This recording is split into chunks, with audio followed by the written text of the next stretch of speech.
नमस्कार, BS TV का खास कार्यक्रम आप देख रहे हैं और मैं हूं आपके साथ पूर्वी नेमा। इस खास कार्यक्रम में स्वयं सिद्धा के खास एपिसोड में हम आपको रूबरू कराएंगे एक ऐसी शख्सियत से, एक ऐसी लेडी अफसर से जो किसी पहचान की मोहताज नहीं, अपनी दबंग छवि के चलते कई बार चर्चाओं में रही। खास मेहमान हमारे साथ मौजूद हैं IPS Monika Shukla ma'am. Ma'am, आपका बहुत स्वागत है बीएस टीवी पर। सभी दर्शकों को मेरा बहुत बहुत नमस्कार। तो मैम, सबसे पहले चर्चा की शुरुआत इसी बात से, इसी सवाल से कि आखिर आपके मन में क्या आया कि आपने पुलिसिंग को चुना और क्या आपकी पूरी जर्नी रही जो है प्रिपरेशन से लेके आईपीएस अफसर बनने तक की। मैंने मंदसौर में केमिस्ट्री से एमएससी और पीएचडी की हुई है, लेकिन जब हम पुलिस को देखते थे तो एक मन में रहता था कि हमें प्रशासनिक सेवा जाना है, क्योंकि प्रशासनिक सेवा में हम लोगों के लिए बहुत कुछ कर सकते हैं। विशेष तौर पर एक महिला पुलिस की छवि, वर्दी में महिला मुझे बहुत ज़्यादा आकर्षित करती थी। एक बार एक बस का एक्सीडेंट हुआ था, मैं बहुत छोटी थी, तो हम सभी लोग, बस का एक्सीडेंट हुआ, वहाँ नज़दीकी थाने गए। तो नज़दीकी थाने में कुछ ऐसा मन में असर डाला कि मुझको इसी सेवा में जाना है। और मैंने मंदसौर में एमएससी करते ही साथ साथ मेरे फादर चूँकि एजुकेशनल सर्विसेज में थे तो वे चाहते थे मैं पीएचडी करूँ। मैं केमिस्ट्री में पीएचडी कर रही थी, बट इसके साथ ही मैंने Madhya Pradesh public service commission का प्रीलिम्स दिया और पहले ही अटेम्प्ट में मेरा राज्य पुलिस सेवा मध्य प्रदेश में चयन हो गया और इस प्रकार मैं पुलिस सेवा में आ गई।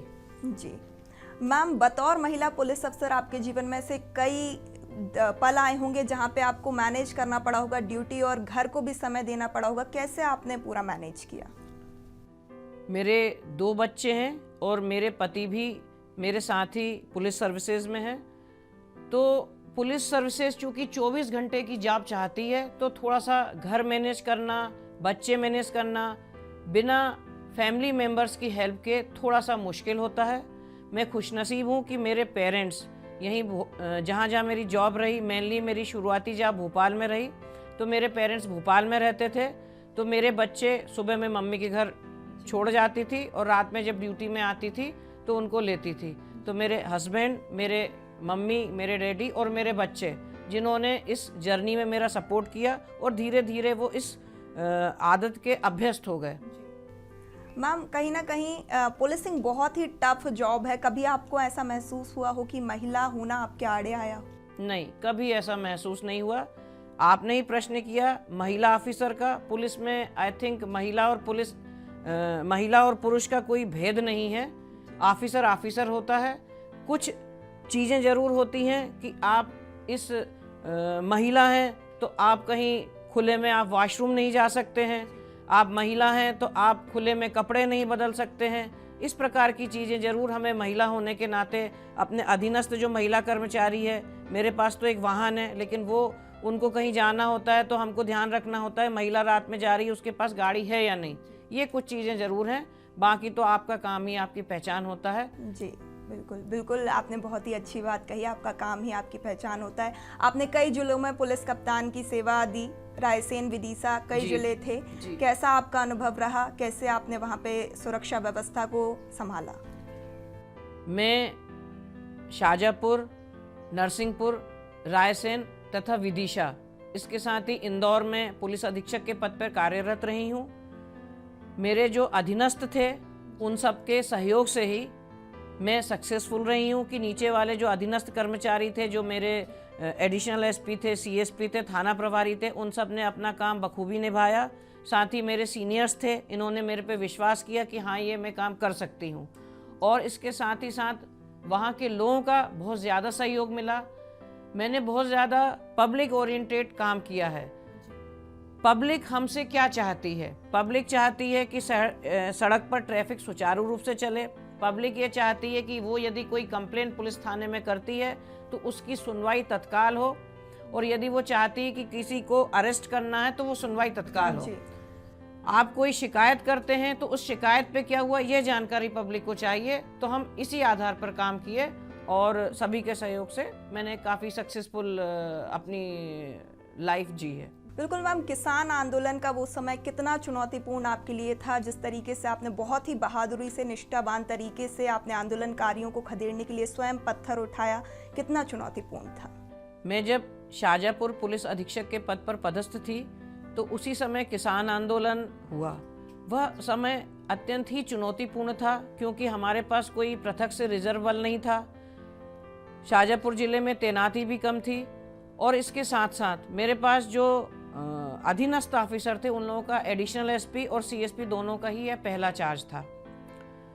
आसपास के मालवांचल के अन्य जिलों में यह आंदोलन फैल गया था।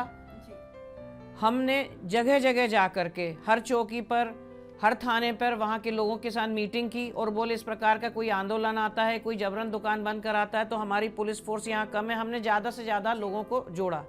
जिस दिन की आप घटना बता रही हैं उस दिन मंडी के बाहर कुछ लोगों ने एक रैली की अनुमति ली थी, किंतु रैली के बाद वो अचानक से उग्र हो गए और पुलिस पर पत्थर मारने लगे। हमने तत्काल ही इंट में और आसपास के जिलों में अपने वरिष्ठ अधिकारी से बोला कि साहब स्थिति यहाँ इस प्रकार से ठीक नहीं है और हमको एक्स्ट्रा फोर्स चाहिए, लेकिन फोर्स के आने में समय मिलता। तो हमारे पास जो भी उपलब्ध बल था, as a SP, as a senior leader, as a senior officer, मेरा काम था कि मैं अपने फोर्स को लीड करूं।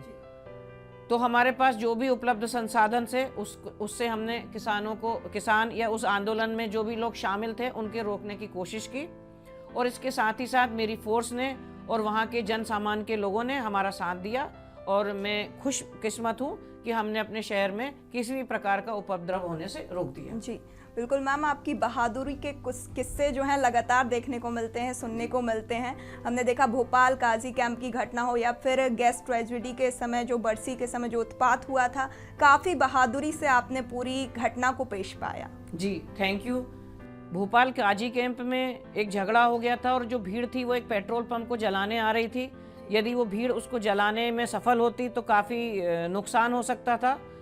तो हमने बस ये किया कि मेरे पास उस समय हेलमेट भी नहीं था, हम जस्ट एक पेट्रोलिंग कर रहे थे तो एकदम से भीड़ को देखा तो मेरा जितना समझ में आया मैं गाड़ी में बैठी और मैंने भीड़ की तरफ गाड़ी बढ़ा दी। तो भीड़ भी थोड़ी दबी सिसकी और फिर मेरे साथ जो गनमैन था उसने कुछ फायर भी किए और फिर हमने अपने फोर्स की तरफ से कुछ बल को दिखाकर, कुछ बातचीत करके उस मामले को विभत्स होने से रोका।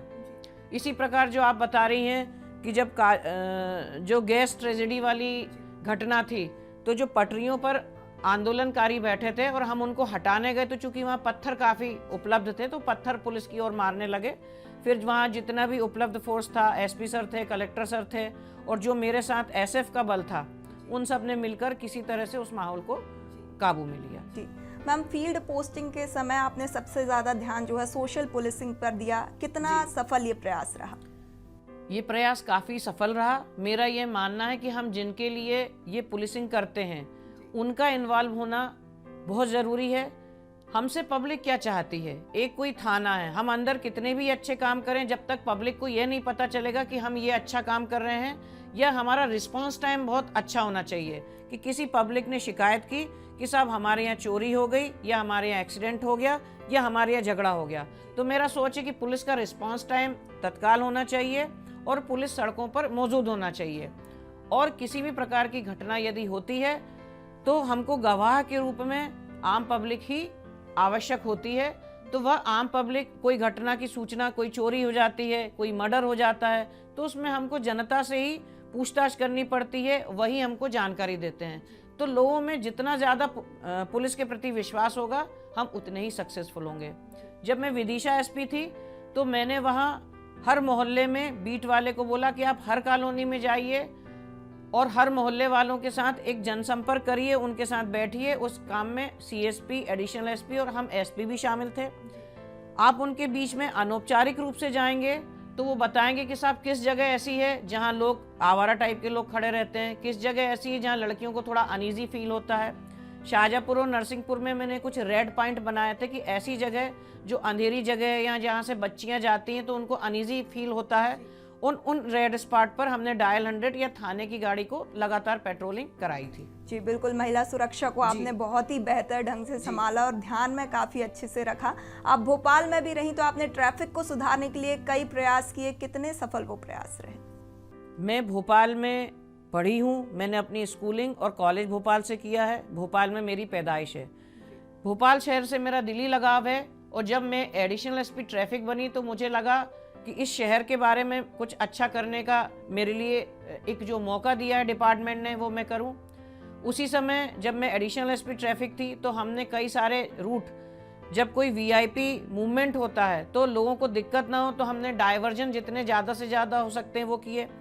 मेरे ही कार्यकाल में 100% हेलमेट लगाए जाने की मुहिम चलाई गई थी। न्यू मार्केट हो या गोविंदपुरा, यहाँ एकदम 100% हेलमेट अप्लाई हुआ। पुराने भोपाल में कुछ दिक्कत आई थी, लेकिन हमने वहाँ लोगों को समझाया, उनको ट्रेनिंग भी दी और वॉलंटियर भी इसमें शामिल किए कि साहब हेलमेट लगाने से आप ही की सुरक्षा है, ये मात्र आप पुलिस को पेनल्टी देने के लिए नहीं लगाइए। और भी काफ़ी प्रयोग किए हमने। कई जगह जो रास्ते पे गाड़ियाँ खड़ी रहती हैं, हमने पार्किंग प्लेस नए नए डेवलप किए और इस काम से मुझे काफ़ी सेटिस्फेक्शन मिला कि मैं ट्रैफिक की बेहतर के लिए काफ़ी कुछ कर पाई। मैम, आप ग्रामीण क्षेत्रों में भी कई बार सक्रिय होती नजर आई हैं, क्या कुछ सुधार वहां पे अब देखने को मिल रहा है? मैं जिन 4 जगह पुलिस अधीक्षक पद पे रही हूँ वहाँ ग्रामीण इलाका ज़्यादा है। हम गांव में जाते थे तो गांव में एक समस्या काफ़ी आती कि वहाँ अवैध शराब का विक्रय होता है, जिससे वहाँ के महिलाएं और बच्चे काफ़ी पसंद नहीं करते हैं, उनके घर बिगड़ते हैं। तो जब हम गांव में दौरा करते थे, चाहे वो चुनाव की ड्यूटी के दौरान हो या एक जनरल गांव में जाते थे, तो वहाँ हम पूछते थे कि आपको किसी प्रकार की दिक्कत तो नहीं है। गांव में छेड़छाड़ वगैरह की घटना कंपैरेटिवली कम होती है, लेकिन अवैध शराब और जुआ सट्टा की जानकारी हमको गांव वालों से मिलती है और हमने काफ़ी प्रयास किए। कुछ गाँव में मेरे पुलिस अधीक्षक के दौरान हमने महिलाओं की एक समितियाँ भी बनाई कि गांव में महिलाएं 10-15 महिलाएं बनकर एक समिति बनेगी जो देखेगी कहीं कोई अवैध शराब अगर विक्रय हो रही है तो उसको एक सामाजिक बहिष्कार करेगी, पुलिस को सूचना देगी, पुलिस उसको पकड़ेगी। लेकिन पुलिस हर जगह उपलब्ध नहीं रह सकती, तो हमें गांव में जो ग्राम सुरक्षा समिति है इनको हमने काफ़ी मात्रा में एक्टिव किया।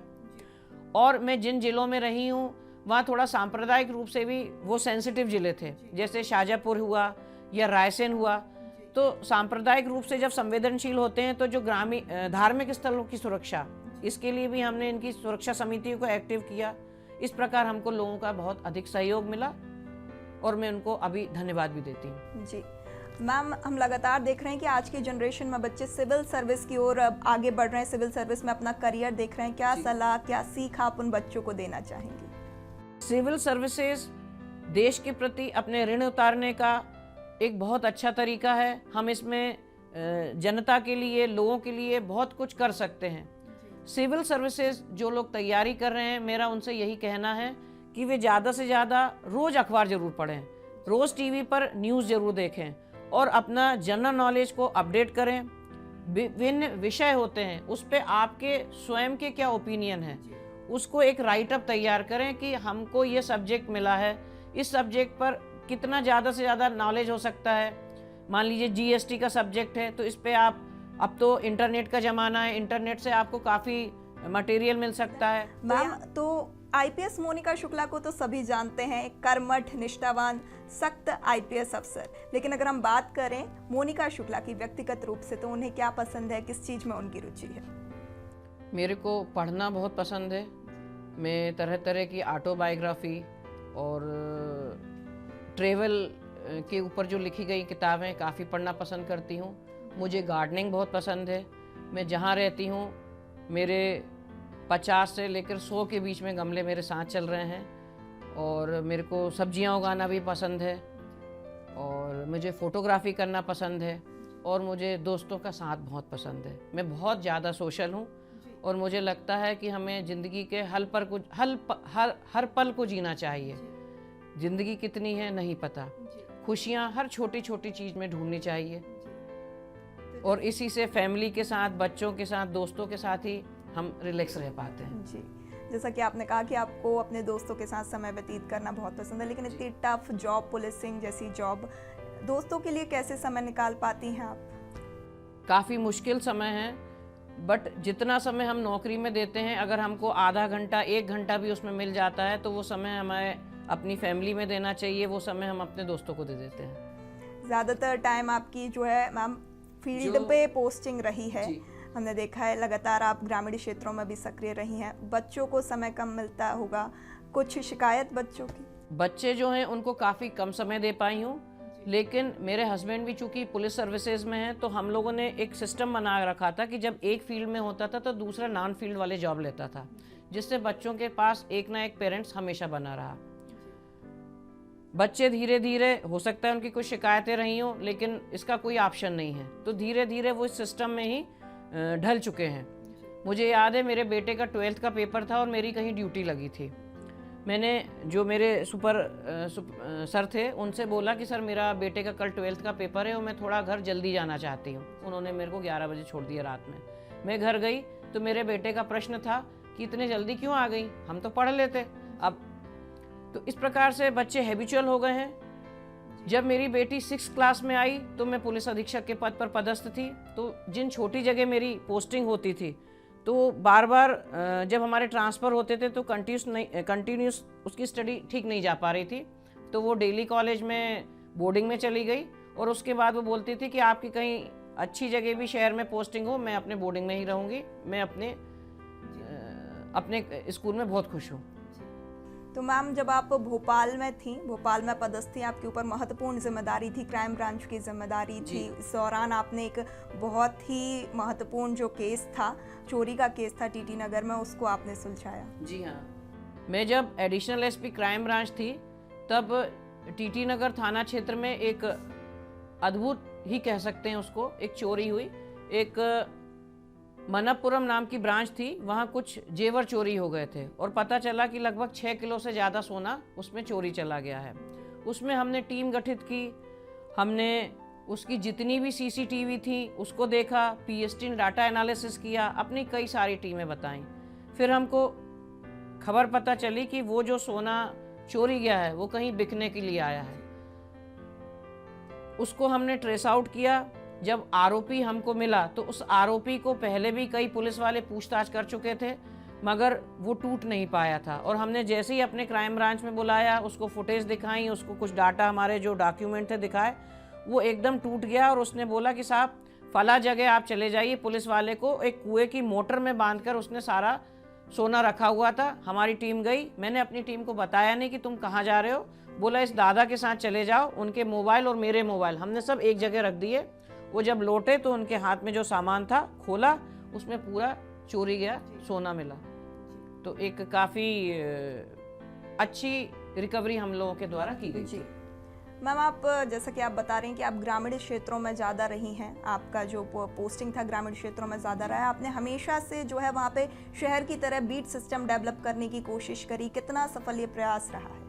मैंने ये सिस्टम किया था कि एक थाने में मान लीजिए आपके पास 30 कर्मचारी हैं, चाहे वो कांस्टेबल हो, कांस्टेबल से लेकर सब इंस्पेक्टर तक, उनको शहर के मोहल्ले बीट में बांटे और हमने गांव बांटे। 30 कर्मचारी हैं और मान लीजिए 90 गांव हैं, तो एक कर्मचारी के जिम्मे 3 गांव आए। तो उस कर्मचारी को टास्क दिया गया था कि आप अपने गांव में महीने में 1 बार मिनिमम और अधिकतम 3 बार आप अवश्य जाएंगे। वहाँ क्या अवैध गतिविधियाँ हो रही हैं, वहाँ हमारे जो निगरानी बदमाश या गुंडे रहते हैं उनको चेक करेंगे। जो कांस्टेबल है उसको छोटे गांव दिए जाएंगे और जो सब इंस्पेक्टर है उसको बड़े गांव दिए जाएंगे। तो इस प्रकार से ये आई थिंक काफ़ी सक्सेसफुल रहा।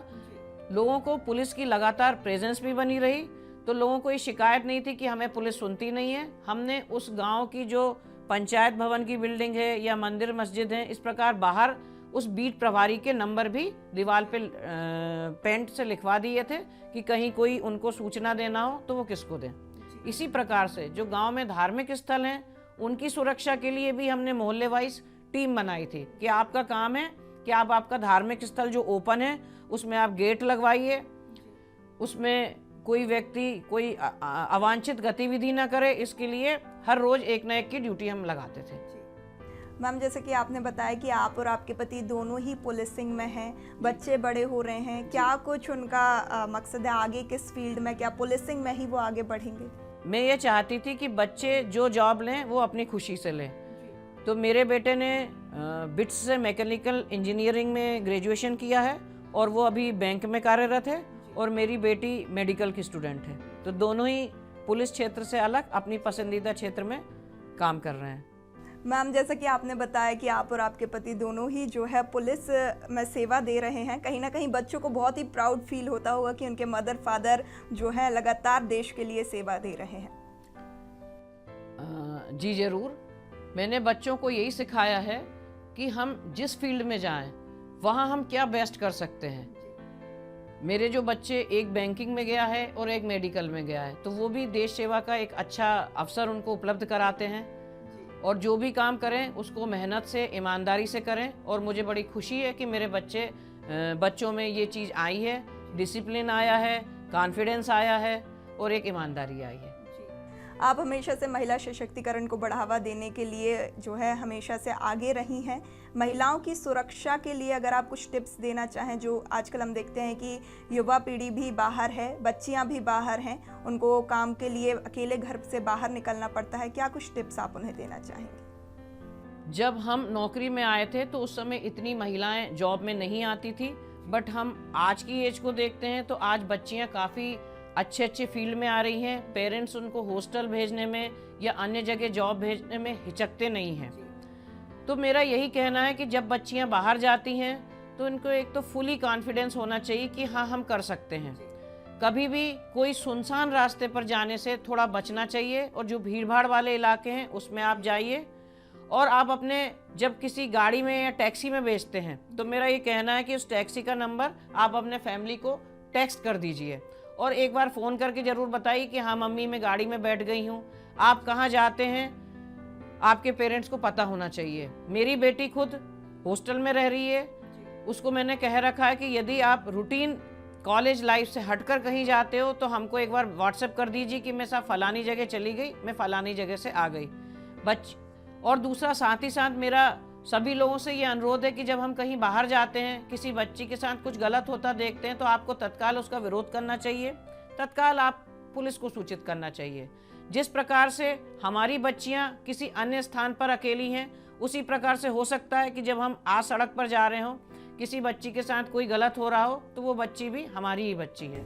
जी मैम, एसपी रहते हुए कानून व्यवस्था में आपका अनुभव कैसा रहा? अलग अलग शहरों की अलग अलग पृष्ठभूमि रहती है, चाहे वो शाजापुर हो, चाहे विदिशा हो, हर जगह पे आपने अपनी बहादुरी से, निष्ठा से कार्य किया। मैंने अपनी तरफ से अपना पूरा 100% देने की कोशिश की। मेरी जो भी सक्सेस रही है उसमें मेरे साथ के जो मेरे कलीग्स थे उनका बहुत बड़ा हाथ रहा है। हर ज़िले की अपनी एक अलग पृष्ठभूमि होती है। जैसे विदिशा ज़िला है, विदिशा में गंजबासोदा और विदिशा प्रॉपर, यहाँ थोड़ा सा जब मैं गई तो नशे की काफ़ी समस्या थी कि जो बच्चे हैं वो ड्रग्स लेते हैं। तो हमने इसमें कुछ टीमें बनाई। पहले उन लोगों का चयन किया जो इसमें डिफ़ाल्टर लोग थे, उन सबको एक एक करके अरेस्ट करना शुरू किया, उनके खिलाफ केस बनाने शुरू किए और फिर उसी से लिंक मिलती गई कि उनको कौन व्यक्ति सप्लाई करता है, इसमें काम किया। इसके साथ ही साथ हमने सोशल स्तर पर जन जागरण भी अभियान शुरू किया। जो विदिशा जिले के प्रबुद्ध नागरिकगण थे उनसे अपील करवानी शुरू की, नुक्कड़ नाटक दिए। हम लोग कॉलेज स्कूल में जाते थे, बच्चों को बताते थे कि नशा किस प्रकार से बुरा है। आप शुरुआत में नशा करते हैं, धीरे धीरे नशा आपको खा जाता है। कोई व्यक्ति यदि नशा लेता है तो मेडिकली उस पर क्या क्या इफेक्ट होते हैं, ये चीज़ बच्चों को दिखाई। हर शहर का अपना एक अलग नेचर होता है। जैसे विदिशा और गंजबासोदा में काफ़ी बच्चे ड्रग्स लेते थे, तो हमने जो ड्रग्स बेचने वाले हैं उन पर जिला बदर की, NSA की, और उनको ड्रग्स किन जगह से सप्लाई होती है वो नेटवर्क भी हमने तोड़ने की कोशिश करी। इसके साथ ही साथ स्कूल में, कॉलेज में और मोहल्लों में जाकर बच्चों को ड्रग्स के दुष्प्रभाव क्या होते हैं, कोई व्यक्ति अगर ड्रग्स लेता है तो मेडिकली उसको क्या क्या चीज़ें सहनी पड़ती हैं, यह चीज़ बताई। ड्रग्स गाँव तक में फैल गया है तो लोगों को हमने जन जागृत किया कि भाई आपके गांव में अगर इस प्रकार से कोई व्यक्ति ड्रग्स ले रहा है या सप्लाई होती है तो उसमें पुलिस को आप सूचना देवें। इसी प्रकार से हमने, लोगों को बड़ी तकलीफ होती है छोटे कस्बों में, गांव में, कि उनका एक ही मेन मार्केट होता है और वहाँ गाड़ियाँ एकदम से खड़ी हो जाती, निकलने की जगह नहीं रहती। तो हमने एक मॉडल जगह हर थाना क्षेत्र में एक जगह विकसित की कि साहब ये क्षेत्र है, यहाँ हम बिल्कुल भी नो टॉलरेंस जोन ट्रैफिक के लिए बनाएंगे कि कोई गाड़ी फालतू सड़क पे नहीं खड़ी रहेगी, जो गलती करेगा उस पर हम ट्रैफिक का चालान बनाएंगे और लोगों को भी जन जागरूक किया कि भाई यदि आपका बाजार है और यहाँ गाड़ी आड़ी टेढ़ी हो तो आपका बाजार भी उससे प्रभावित होगा, आपके ग्राहक कम आएंगे, तो आपको भी हमारे साथ सहयोग करना है। जिस प्रकार नरसिंहपुर एसपी थी तो वहाँ गाडरवारा और नरसिंहपुर में भी हमने पूरा मार्केट एरिया में जो आड़ी टेढ़ी गाड़ी होती थी हमने कोशिश करी कि हम उसको गाड़ियों को ठीक तरह से करें। शाहजहाँपुर एसपी थी, वहाँ हमने बस स्टैंड में काफ़ी ट्रैफिक में अद्यतन प्रयोग किए। तो इस सब का फ़र्क लोगों पे पड़ता है और मुझे खुशी है कि मैं अलग अलग तासीर वाले शहरों में जाकर के वहाँ मैक्सिमम लोगों की बेनिफिट के लिए हमने काम किया। बिल्कुल, तो ये थी हमारे साथ IPS Monika Shukla ma'am. Ma'am आपका बहुत शुक्रिया BSTV को समय देने के लिए। तो देखिए बहुत ही निष्ठावान और बहादुर महिला अफसर यहाँ पे हमारे साथ मौजूद थी। फिलहाल के लिए इस खास प्रोग्राम में इतना ही। आप बने रहिए BSTV के साथ। नमस्कार।